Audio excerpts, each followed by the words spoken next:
This story begins with a laugh that would later silence an entire battlefield. In 1943, deep in the Solomon Islands, while U.S. Marines were cleaning their rifles, one young soldier sat quietly working on a weapon that others couldn't take seriously, a rifle they mockingly called the mail-order toy gun. They joked, "What is this? Did you order it from a catalog?" And the young soldier, Private William Billy Carter, simply smiled. Because he knew something they didn't. This rifle carried a secret only he understood. It wasn't a military weapon at all. It was a mail-order sporting rifle, a modified point-to-caliber bolt-action gun, never meant for war. No heavy barrel, no military-grade sights, no high-caliber punch, completely unsuitable for combat.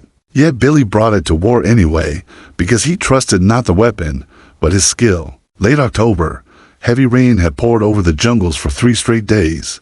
Everything was wet, muddy, dark, and suffocating. Then, through the thick jungle silence, a scream echoed, a scream that shook the entire camp. Japanese snipers had positioned themselves high in the trees, hidden in the canopy, taking down U.S. Marines one by one.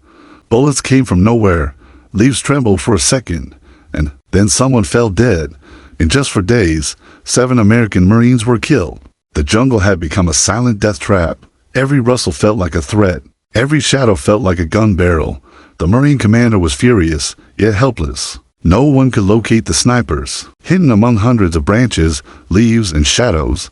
That's when Billy Carter stepped forward. He said, "They're choosing the wrong kind of branches. The vibration pattern is different." The Marines laughed again. "Your mail-order rifle? That point-to-the-caliber toy. What are you going to do with that?" But Billy walked straight toward the jungle. Without arguing, rain dripped down his face. His boots sank into the mud, and in his hands was the same rifle everyone had made fun of. The first night, Billy watched the treetops like a predator studying its prey. He didn't blink. He didn't flinch. His eyes tracked every movement of every branch. The wind moved some branches naturally, but one branch vibrated differently, not with wind, with intention, with life. Billy took a slow breath, steadied his tiny .20 bolt-action rifle, and fired. The sound was so soft that even the Marines nearby didn't hear it.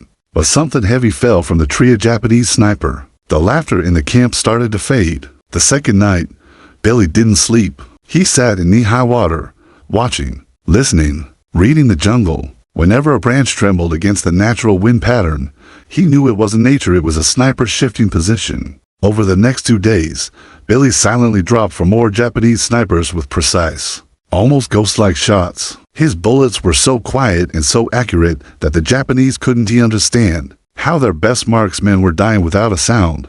But the 4th day brought the true test.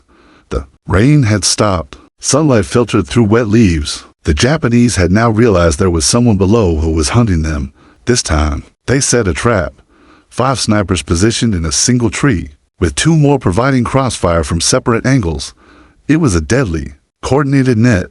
One wrong breath, and Billy would be dead. He lay flat in the mud, his clothes soaked, his hands buried in the wet soil, and began studying the tree line again. Slowly, patiently, he tracked every tiny leaf vibration. And then he saw it, a faint tremble that did not match the direction of the wind. He found not 1 figure, but 2, both partially hidden behind dense leaves. Billy didn't hesitate. He fired the quiet shots. Both hit their mark. Chaos erupted in the treetops.